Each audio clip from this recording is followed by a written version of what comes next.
2024 সালের 5ই অগাস্ট ছিল ভারতে পার্লামেন্টের মনসুন সেশনের শেষ সপ্তাহের প্রথম দিন। অধিবেশনে অনেকগুলো জরুরি বিল তখনও পাশ করানোর বাকি, অথচ হাতে সময় খুব কম। কাজেই ট্রেজারি বেঞ্চের ব্যস্ততা ছিল তুঙ্গে। রাজধানীতে নেতামন্ত্রীদের দৌড়দৌড়ি চলছিল যথারীতি। এরই মধ্যে প্রধানমন্ত্রী নরেন্দ্র মোদীর সবচেয়ে আস্থাভাজন 3 লেফটেন্যান্ট, পররাষ্ট্রমন্ত্রী এস জয়শঙ্কর, জাতীয় নিরাপত্তা উপদেষ্টা অজিত ডোভাল আর স্বরাষ্ট্রমন্ত্রী অমিত শাহ, তাদের কিন্তু সতর্ক নজর রাখতে হচ্ছিল একটি প্রতিবেশী দেশের খুব গুরুত্বপূর্ণ ঘটনা প্রবাহের দিকে। সেদিন সকাল থেকেই বাংলাদেশে মার্চ টু ঢাকা কর্মসূচি দিয়ে লাখ লাখ বিক্ষোভকারী রাজধানীকে অবরুদ্ধ করে ফেলার কথা। প্রধানমন্ত্রী শেখ হাসিনা কিভাবে সেই পরিস্থিতি সামাল দেন, এই ত্রয়ী চোখ রাখছিলেন সেদিকেই। খবর বিবিসি বাংলার। কারণ সেই আন্দোলনের পরিণতি যাই হোক, ভারতের ওপর তার প্রত্যক্ষ ও পরোক্ষ প্রভাব পড়তে বাধ্য, এবং যতই হোক প্রধানমন্ত্রীর টিমে দেশের অভ্যন্তরীণ বা বৈদেশিক নিরাপত্তা ও পররাষ্ট্রনীতি প্রধান কাণ্ডারি এই 3 জনই।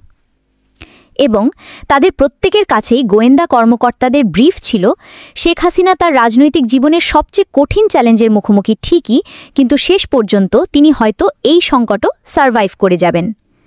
ঠিক এই জন্যই 5ই অগাস্ট সকালেও ভারত সরকারের শীর্ষ নীতি নির্ধারকরা ঘুণক্ষরেও আজ করতে পারেননি দিনের শেষে সেই শেখ হাসিনাই নাটকীয় পরিস্থিতিতে ভারতের মাটিতে আশ্রয় নিতে বাধ্য হবেন। এমনকি 5ই অগাস্টের আগে শেষবার, সম্ভবত রোববার 4ই অগাস্টই, যখন হটলাইনে প্রধানমন্ত্রী হাসিনার সঙ্গে প্রধানমন্ত্রী মোদির কথাবার্তা হয়, তখনও এই ধরনের কোনো সম্ভাবনা নিয়ে আলোচনাই হয়নি। তবে 2 দেশের 2 সদ্য নিয়োগপ্রাপ্ত সেনাপ্রধান, ভারতের জেনারেল উপেন্দ্র দ্বিবেদী ও বাংলাদেশের জেনারেল ওয়াকারুজ্জামান, অবশ্য তার কয়েকদিন আগে থেকে নিজেদের মধ্যে সার্বক্ষণিক যোগাযোগে ছিলেন। পরিস্থিতি নিয়ে তাদের মধ্যে আলোচনা হচ্ছিল, এবং বাংলাদেশের মাটিতে সেনা পাঠানোর কোনো সম্ভাবনা না থাকলেও ভারত যে অন্য সব রকমভাবে সাহায্য করতে প্রস্তুত, সেই বার্তাও দিয়ে রাখা হয়েছিল। কিন্তু শেষ পর্যন্ত 5ই অগাস্ট যেভাবে ঘটনাপ্রবাহ মোড় নিল বা আনফোল্ড করল, তার জন্য দিল্লি যে ঠিক প্রস্তুত ছিল সে কথা বলা যাবে না।